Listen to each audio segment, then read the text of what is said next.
Okay guys, Assalamualaikum warahmatullahi wabarakatuh. So hari ni aku nak fly 360 360. Dah aku kat situ. Tapi kita pakai AC ya. Kalau tengok kat sini aku pakai AC. Ni AC aku pakai, AC tu. So ini kita nak fly area dalam kebun sawit, tapi POV aku monitor pada skrin saja. Okey. Kita nak rakam dulu. Aku biasa fly tak rakam. Satu kerugian betul lah. Tadi dah fly dah, cuma memory full. Jadi dia tak boleh nak save, nak save lah, nak record.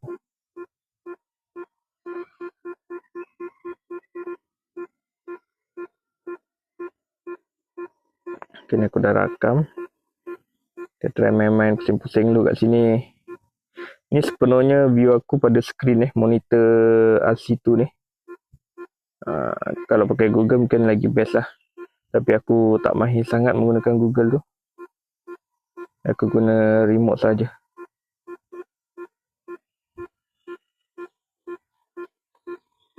Signal loss.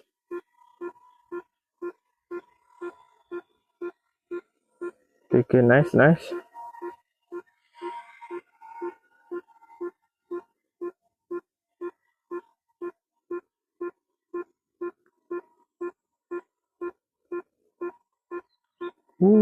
Mantap.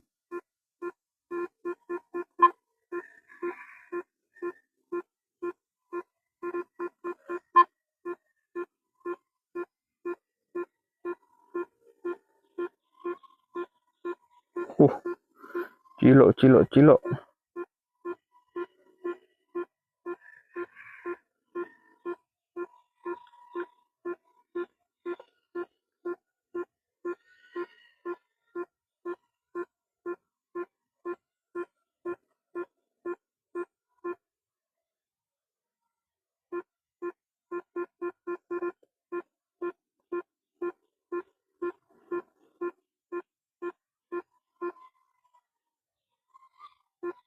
Mantap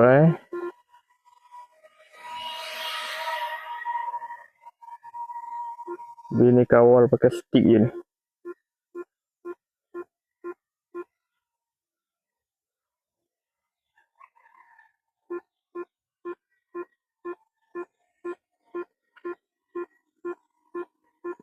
Okay, kita dah dapat 2 minit footage. So, aku akan landing cukup lah footage 2 minit untuk bermain-main di sini. Okay, itu saja untuk ini.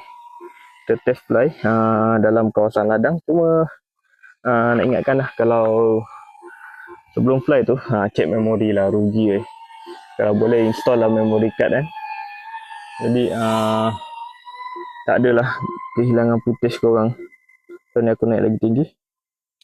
Kita fly atas. Mantap. Jadi kita fly ke bawah tu. Ni kawasan sawit yang rendah. Kita masuk di kawasan sawit rendah ni boleh tak? Mantap.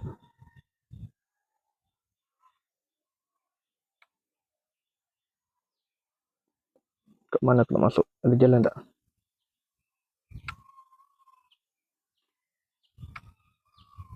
Ada jalan sini. Okay, cun.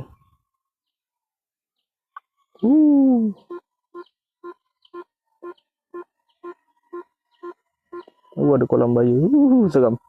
Okay, itu saja untuk kali ni. Kita jumpa lagi.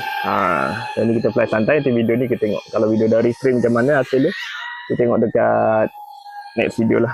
So ini saja try main RC tu dalam kebun sawit.